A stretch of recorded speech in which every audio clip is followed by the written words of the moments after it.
সুপ্রিয় শিক্ষার্থীবৃন্দ, আশা করি সবাই ভালো আছো। আজকে আমরা অষ্টম শ্রেণীর বিজ্ঞান বইয়ের চতুর্থ অধ্যায় দেখছি কৃত্রিম অঙ্গজনন। কি এর উদাহরণগুলো আমরা দেখব এখন। কলম বা গ্রাফটিং। কলম করার জন্য প্রথমে একটি সুস্থ গাছের কচি ও সতেজ শাখা বা সায়ন নির্বাচন করতে হবে। উপযুক্ত স্থানে বাকল সামান্য কেটে নিতে হবে। এবার ওই ক্ষত স্থানটি মাটি বা গোবর মিশিয়ে ভালোভাবে আবৃত করে দিতে হবে।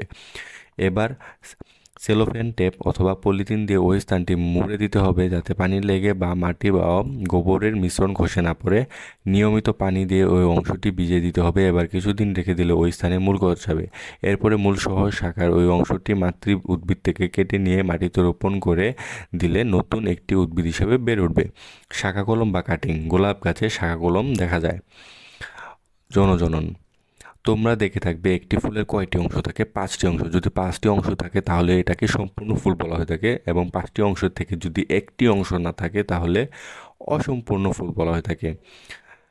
5টি অংশ ছাড়াও বৃতের নিচে একটি অতিরিক্ত অংশ থাকে, একে উপবৃতি বলা হয়ে থাকে। জবা ফুলে উপবৃতি দেখা যায়। ফুলের বিভিন্ন অংশ। ফুলের সবচেয়ে বাইরের দিকে স্তরকে বৃতি বলে থাকে। এরা সবুজ রঙের হয়ে থাকে। বৃতি খণ্ডিত না হলে সেটাকে যুক্ত বৃতি বলা হয়ে থাকে, কিন্তু যখন এটি খণ্ডিত বা বিযুক্ত হয় তখন তাকে বিযুক্ত বৃতি বলা হয়ে থাকে। এর প্রতি খণ্ডকে বৃত্তাংশ বলা হয়ে থাকে। বৃতি ফুলের অংশগুলিকে বিশেষত কুঁড়ি অবস্থায় রোদ, বৃষ্টি ও পোকামাকড় থেকে রক্ষা করে।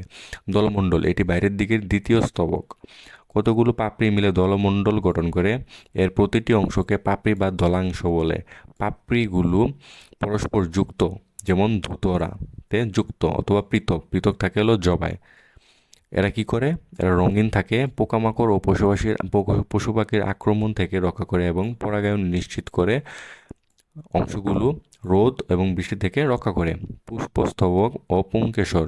এটি ফুলের তৃতীয় স্তবক। এই স্তবকটি প্রতিটি অংশকে পুংকেশর বলা হয়ে থাকে। পুংকেশরের দণ্ডের মতো অংশকে পুংদণ্ড এবং শীর্ষের থলি অংশকে পরাগধানী বলে। পরাগধানীর মাধ্যমে পরাগরেণু উৎপন্ন হয়। পরাগরেণু থেকে পুং জননকোষ উৎপন্ন হয়। এরা সরাসরি জননে অংশগ্রহণ করে। স্ত্রীস্তবক বা গর্ভকেশর। এটি ফুলের চতুর্থ স্তবক। এক বা একাধিক গর্ভপত্র নিয়ে একটি স্ত্রীস্তবক গঠিত হয়। একের অধিক গর্ভপত্র সম্পূর্ণভাবে পরস্পরের সাথে যুক্ত থাকে তাকে যুক্ত গর্ভপত্রী, আর আলাদা থাকে বিযুক্ত গর্ভপত্রী বলা হয়ে থাকে। একটি গর্ভপত্রের 3টি অংশ থাকে: গর্ভাশয়, গর্ভদণ্ড এবং গর্ভমুণ্ড। ডিম্বকে স্ত্রী জনন কোষ ও ডিম্বাণু সৃষ্টি হয়।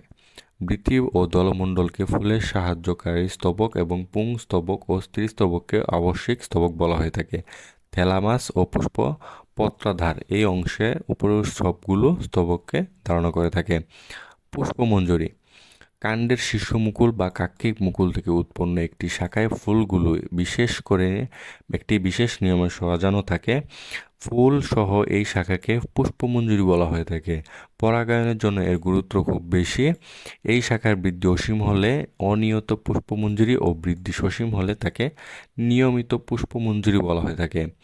তো আজকে এই পর্যন্তই। আগামী ক্লাসে আমরা পার্ট 6 দেখব পরাগায়ন। সেই পর্যন্ত সবাই সুস্থ থাকো। ধন্যবাদ সবাইকে।